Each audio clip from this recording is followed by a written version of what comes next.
Hello dear students, welcome to Gyanshiksha study centre. আজকে আমরা আলোচনা করব ইন্ডিয়ান ন্যাশনাল মুভমেন্ট। ঠিক আছে, ভারতের জাতীয় মুভমেন্ট। ঠিক আছে, এর আমরা কি করব, socio religious movement in India. Socio সামাজিক, ধর্মীয় সামাজিক যে মুভমেন্ট ভারতে শুরু হয়েছিল, সেই মুভমেন্ট আমরা আজকে আলোচনা করব। এটা একটা ডিসকাস হয়ে যাবে। ঠিক আছে, তো প্রথমে আমরা দেখব যে এই মুভমেন্টটা আসার কারণ কি। এই যে ধর্মীয় সামাজিক যে মুভমেন্ট, এটা আসার কারণ কি। ঊনবিংশ শতকে বা অষ্টাদশ শতকে আমাদের সমাজ অন্ধকারাচ্ছন্ন ছিল। কেন ছিল? কারণ একদিকে যেরকম বাল্যবিবাহে সমাজ অন্ধকার, অন্যদিকে শিশু কন্যা সন্তানকে কি করা হতো? সতীদাহ করা হতো। সতীদাহের মতো একটা নিকৃষ্ট প্রথা সমাজে বিদ্যমান ছিল। সমাজ অন্ধকারাচ্ছন্ন। তাহলে আমাদের এই অন্ধকারাচ্ছন্ন সমাজ বা সেই ধর্মে বা ধর্মীয় একটা কি ছিল, কি দরকার ছিল? সংস্কার দরকার ছিল। সেই সংস্কারগুলো নিয়ে এলেন আমাদের বিভিন্ন মুনি ঋষিরা। একের পর এক সংস্কার যখন নিয়ে এলেন, তার দীর্ঘ প্রয়াসের পর আজকের আমাদের ভারতবর্ষ, যেখানে সমাজে আর সেই সমাজের যে সেই ভুলগুলো এখন অনেকটাই কমানো গেছে। অ্যাটলিস্ট সতীদাহ প্রথা কিন্তু এখন হয় না। হ্যাঁ, বাল্যবিবাহ হয়তো হয়, কিন্তু এখন সেই অন্ধকার সমাজ অনেকটাই আলো দেখেছে। তাহলে আমাদের ঊনবিংশ শতকে আমরা প্রথম যেই পথিকৃৎকে দেখি, যার নাম রাজা রামমোহন রয়, যাকে বলা হয় ভারতের নবজাগরণের জনক, ফাদার অফ ইন্ডিয়ান রেনেসান্স। ঠিক আছে, তো এই রাজা রামমোহন রয় তিনি কি করেন? আত্মীয় সমাজ গড়ে তোলেন 1815 সালে। এবং তারপর তিনি আত্মীয় সমাজ যদি নবজাগরণের কি থাকে, একটা ইন্ডিকেশন, যে আত্মীয় সমাজ নবজাগরণের একটা ইন্ডিকেশন যদি হয়, তাহলে ব্রাহ্ম সমাজ ছিল নবজাগরণের কি শুরুয়াত। ব্রাহ্ম সমাজ ছিল নবজাগরণের শুরুয়াত। আর ইন্ডিকেশন যদি বলো, তাহলে সেটা ছিল আত্মীয় সমাজ বা আত্মীয় সভা। 1815 সালে কে তৈরি করেন? না, রাজা রামমোহন রয়। এই রামমোহন রয়কে রাজা টাইটেলটা কে দেন? আকবর শাহ টু, মুঘল সম্রাট যিনি ছিলেন। তাহলে আমরা একটা কোয়েশ্চেন পড়তে গিয়ে আর একটা কোয়েশ্চেন পেয়ে গেলাম, যে রামমোহন রয়কে রাজা টাইটেল কে দেন? আকবর শাহ টু, দ্বিতীয় আকবর শাহ। তাহলে এখন নবজাগরণের শুরুয়াত কোনটা? ব্রাহ্ম সমাজ। কত সালে তৈরি হয়? 1828 সালে তৈরি হয় ব্রাহ্ম সমাজ। কোথায় তৈরি হয়? ক্যালকাটাতে। তখনকার দিনে কলকাতার নাম কি ছিল? ক্যালকাটা। এটা পরবর্তীতে নাম চেঞ্জ করা হয় কলকাতা। কিন্তু আজও কিন্তু ক্যালকাটা হাইকোর্ট, তার নাম কিন্তু চেঞ্জ হয়নি। আর ক্যালকাটা ইউনিভার্সিটি, এই নামটাও কিন্তু চেঞ্জ হয়নি। মনে রাখতে হবে, মাথায় রাখতে হবে। তাহলে এই ব্রাহ্ম সমাজটা তার পরবর্তী কালে সেটা আদি ব্রাহ্ম সমাজ, নবব্রাহ্ম সমাজ কয়েকটা ভাগে ভাগ হয়ে যায়। কার মৃত্যুর পর? রাজা রামমোহন রয়ের মৃত্যুর পর। এই রাজা রামমোহন রয়কে আমরা কি বলতে পারি? যে ফাদার অফ মডার্ন ইন্ডিয়া, নব্যযুগের জনক বলা হয়। কাকে? রাজা রামমোহন রয়কে। Morning star of India, morning star of India কাকে বলা হয়? রাজা রামমোহন রয়কে বলা হয়। ফাদার অফ ইন্ডিয়ান রেনেসান্স আমি তো বলেই দিয়েছি, নবজাগরণের জনক কাকে বলা হয়? প্রফিট অফ ইন্ডিয়া কাকে বলা হয়? এই রাজা রামমোহন রায়কেই বলা হয় first ambassador of India to England. কেন বলা হয়? কেন ফার্স্ট অ্যাম্বাসেডর? কারণ এই আকবর শাহ টু, যিনি রাজা রামমোহন রায়কে রাজা উপাধিটা দেন, তার হয়ে সুপারিশ করতে গিয়েছিলেন তিনি কি অ্যাজ এ অ্যাম্বাসেডর হিসেবে ইংল্যান্ডে গিয়েছিলেন, যে পেনশনের জন্য তিনি আকবর শাহ টু বা দ্বিতীয় আকবর শাহের অ্যাম্বাসেডর হিসেবে তিনি ইংল্যান্ডে গিয়েছিলেন। তাহলে তিনি 1815 সালে আত্মীয় সভা গড়ে তোলেন এবং 1828 সালে ব্রাহ্ম সমাজ। তিনি বেদান্ত কলেজ প্রতিষ্ঠিত করেন 1825 সালে বেদান্ত কলেজ তিনি প্রতিষ্ঠিত করেন। তার যে নিউজ পেপার সংবাদ কৌমুদি এবং মিরাট উল আকবর, এই মিরাট উল আকবর ছিল প্রথম পার্সিয়ান নিউজ পেপার। তার কি ছিল? তিনি কিছু বই লিখেছিলেন, দ্য প্রিসেপ্ট অফ জেসাস, তারপর তৌফত উল মুজাহিদিন, ঠিক আছে, এই বইগুলো তার উল্লেখযোগ্য ছিল। তো সোশিও রিলিজিয়াস, ধর্মীয় সামাজিক যে মুভমেন্ট, তার পরবর্তী যে ফাউন্ডেশনটা, যেটা ধর্মীয় সংস্কার নিয়ে এসেছিল, সেটা হচ্ছে ধর্মসভা। এই ধর্মসভা প্রতিষ্ঠিত করেন কে না রাধাকান্ত দেব 1830 সালে। কোথায়? ক্যালকাটাতেই। এরপর রেহনুমাই মজলিস-ই সভা 1851 সালে বম্বেতে। নওরোজি ফরদোনজি, এস বেঙ্গালি, দাদাভাই নওরোজির মতো ব্যক্তিরা তাহানারা কি করেন? রেহনুমাই মজলিস-ই সভা 1851 সালে বম্বেতে প্রতিষ্ঠিত করেন।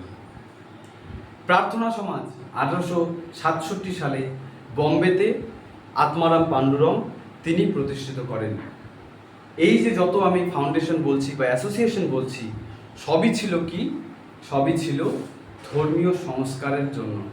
ধর্মীয় সংস্কার, যাতে সমাজে যে অন্ধকার ছিল, সমাজ অন্ধকারাচ্ছন্ন ছিল, সেই অন্ধকারাচ্ছন্ন সমাজ যাতে আলোর দিশা পায়। ঠিক আছে? সমাজে যে কুসংস্কার ছিল, সেই কুসংস্কার দূর করতেই তারা তাদের এই অ্যাসোসিয়েশনগুলো প্রতিষ্ঠিত করেছিলেন। ঠিক আছে? তাহলে এই রাজা রামমোহন রায় সতীদাহ প্রথা, এই সতীদাহ প্রথা রোধ করার জন্য তিনি অগ্রণী ভূমিকা পালন করেছিলেন এবং অ্যাক্ট পাস করেছিলেন। ঠিক আছে? এরপর ইন্ডিয়ান রিফর্ম অ্যাসোসিয়েশন 1870 সালে ক্যালকাটাতে কেশবচন্দ্র সেন মূলত বালক এবং বালিকাদের কি না বিবাহের যে বয়স কমিয়ে আনতে তিনি অগ্রণী ভূমিকা পালন করেছিলেন। কিন্তু তিনি তার সময়কালে একটি বহুল চর্চিত বিষয়, যে তিনি এই মুভমেন্ট চালু করলেও তার যে নিজের মেয়ে সুনীতি দেবী, তার নিজের মেয়েকে দিয়ে বিবাহ দেন কোচবিহারের রাজার বিবাহ দেন খুব কম বয়সে, মাত্র 13 বছর বয়সে সুনীতি দেবীকে তিনি বিয়ে দেন। এর জন্য তাকে অনেক সমালোচনার মুখোমুখি হতে হয়েছিল কেশবচন্দ্র সেনকে। এরপর আমাদের আর্য সমাজ 1875 সালে বম্বে কে প্রতিষ্ঠিত করেন? আর্য সমাজ প্রতিষ্ঠিত করেন স্বামী দয়ানন্দ সরস্বতী, যার আরেক নাম মূলাশঙ্কর বা মূলাজীবী। ঠিক আছে? এই স্বামী দয়ানন্দ সরস্বতী ইনিও কিন্তু হিন্দু ধর্মের সেই সংস্কারকে কেন্দ্র করেই এই আর্য সমাজ প্রতিষ্ঠিত করেছিলেন। তারপর থিওসফিক্যাল সোসাইটি 1875 নিউ ইয়র্কে গঠিত হয়। ম্যাডাম ব্লাভারস্কি এবং কর্নেল এইচ.এস. অলকোট এটা গঠিত করেন এবং তারা 1889 সালে ভারতে আসেন এবং ভারতে একটি হেডকোয়ার্টার প্রতিষ্ঠিত করেন 1882 সালে আদিয়ারে। ঠিক আছে? এই থিওসফিক্যাল সোসাইটি অফ ইন্ডিয়া গঠিত হয় 1882 সালে আদিয়ারে। তারা হেডকোয়ার্টার কি করেন? স্থাপিত করেন। Colonel HS. ওলকোট, আর হচ্ছে কে ম্যাডাম ব্লাভাটস্কি। এরপর আমাদের যে সংগঠন সেটার নাম হচ্ছে আর্য মহিলা সমাজ। 1883 সালে বম্বেতে প্রতিষ্ঠিত হয় পণ্ডিতা রামাবাই, তিনি এই এই অ্যাসোসিয়েশনটা তৈরি করেন। তারপর ডেক্কান এডুকেশনাল সোসাইটি 1884 পুনেতে গঠিত হয় এবং এখানে প্রতিষ্ঠিত করেন এম.জি. রানাডে, জি.জি. আগারকার এবং বাল গঙ্গাধর তিলক। এরপর সেবা সদন বেহরামজি মালাবারি 1885 সালে বম্বেতে গঠিত হয়। তো এরপর একের পর এক আমাদের সোশিও রিলিজিয়াস মুভমেন্ট, তার পক্ষে আমাদের একের পর এক অ্যাসোসিয়েশন গঠিত হয়। এরপর আমরা যদি দেখি আমাদের রামকৃষ্ণ মিশন গঠিত হয় 1897 সালে। কে গঠিত করে? আমাদের স্বামী বিবেকানন্দ। কার উদ্দেশ্যে? রামকৃষ্ণ পরমহংসদেবের উদ্দেশ্যে। এরপর আমরা যদি ঈশ্বরচন্দ্র বিদ্যাসাগর, যিনি এই অন্ধকারাচ্ছন্ন সমাজ থেকে বেরিয়ে আসার জন্য অগ্রণী ভূমিকা পালন করেছিলেন, যিনি বিধবা বিবাহ রোধ করার জন্য চেষ্টা করেছিলেন। তাহলে এই ঈশ্বরচন্দ্র বিদ্যাসাগর, এনার অ্যাকচুয়াল নাম হচ্ছে ঈশ্বরচন্দ্র বন্দ্যোপাধ্যায়, ঠিক আছে? তাকে বলা হয় ট্র্যাডিশনাল মডার্নাইজার। ঈশ্বরচন্দ্র বিদ্যাসাগরকে ট্র্যাডিশনাল মডার্নাইজার বলেছেন কে? অমলেশ ত্রিপাঠী। 1856 সালে তিনি উইডো রিম্যারেজ অ্যাক্ট পাশ করেন। 1856 সালে তিনি উইডো রিম্যারেজ অ্যাক্ট পাশ করেন। তখন গভর্নর জেনারেল ছিলেন লর্ড ডালহৌসি, এবং এই আইনটা যখন অ্যাক্ট হিসেবে ফোর্সফুলি অ্যাক্ট হিসেবে পালিত হয়, অর্থাৎ প্রথম বিবাহ যখন হয়, বিধবা বিবাহ প্রথম যখন হয়, তখন ভারতের গভর্নর জেনারেল বা ভাইসরয় ছিলেন লর্ড ক্যানিং। তাহলে এই যে প্রথম বিধবা বিবাহ কাদের মধ্যে হচ্ছেন? অনেকেই একটা ভুল ধারণা আছে যে প্রথম বিধবা বিবাহ তিনি তার ছেলের সঙ্গে দিয়েছিলেন, কিন্তু একদমই ঠিক নয় তথ্যটা। তিনি প্রথম বিধবা বিবাহ দিয়েছিলেন কাদের মধ্যে? না কালীমতী দেবী এবং কে না তর্কালঙ্কা, বিদ্যারত্ন তর্কালঙ্কা, এই দুজনের মধ্যে তিনি কি দিয়েছিলেন? বিবাহ দিয়েছিলেন, বিধবা বিবাহ, ঠিক আছে? তাহলে এই হচ্ছে ঈশ্বরচন্দ্র বিদ্যাসাগর, যিনি অনেক বড় কন্ট্রিবিউশন রেখে গিয়েছেন বিধবা বিবাহ প্রচলন করার ক্ষেত্রে। এরপর স্বামী দয়ানন্দ সরস্বতী সম্পর্কে আমরা যদি জানি, আমি একটু আগেই বললাম তিনি আর্য সমাজ প্রতিষ্ঠা করেছিলেন 1875 সালে। এরপর তাকে বলা হয়, তার অরিজিনাল নাম মূলাশঙ্কর আমি বলেছিলাম। তারপর তিনি কিসের সঙ্গে যুক্ত ছিলেন? শুদ্ধি মুভমেন্ট কিসের জন্য গঠিত হয়েছিল? অন্য ধর্মের ইনফ্লুয়েন্সে এসে হিন্দু ধর্ম থেকে অন্য যে কোনো ধর্ম যে ট্রান্সফার হয়েছিল, ধর্মান্তরিত হয়েছিলেন হিন্দুরা, সেই হিন্দু ধর্ম থেকে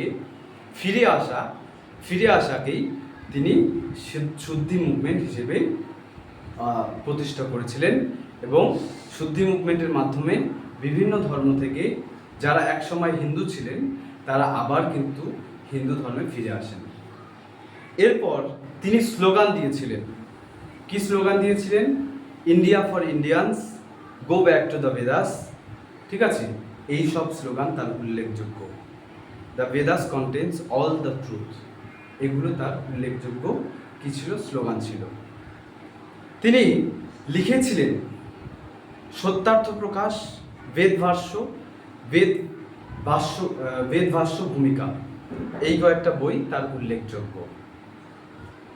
এরপর আমরা দেবেন্দ্রনাথ ট্যাগর যদি আমরা বলি, মহর্ষি দেবেন্দ্রনাথ ট্যাগর, তার টাইটেল ছিল মহর্ষি, অর্থাৎ মহর্ষি দেবেন্দ্রনাথ ট্যাগর। তিনি আফটার রামমোহন রায়ের মৃত্যুর পর তিনি নেক্সট ইম্পর্টেন্ট লিডার ছিলেন কিসের? ব্রাহ্ম সমাজের নেক্সট ইম্পর্টেন্ট লিডার ছিলেন কে? নেক্সট ইম্পর্টেন্ট লিডার ছিলেন এই আমাদের মহর্ষি দেবেন্দ্রনাথ ট্যাগর। ঠিক আছে, ব্রাহ্ম সমাজের প্রতিষ্ঠাতা কে ছিলেন? রাজা রামমোহন রয়। রাজা রামমোহন রয়ের মৃত্যুর পর নেক্সট ইম্পর্টেন্ট লিডার হিসেবে ব্রাহ্ম সমাজের নেতৃত্ব দিয়েছিলেন কে? নেতৃত্ব দিয়েছিলেন মহর্ষি দেবেন্দ্রনাথ ট্যাগর।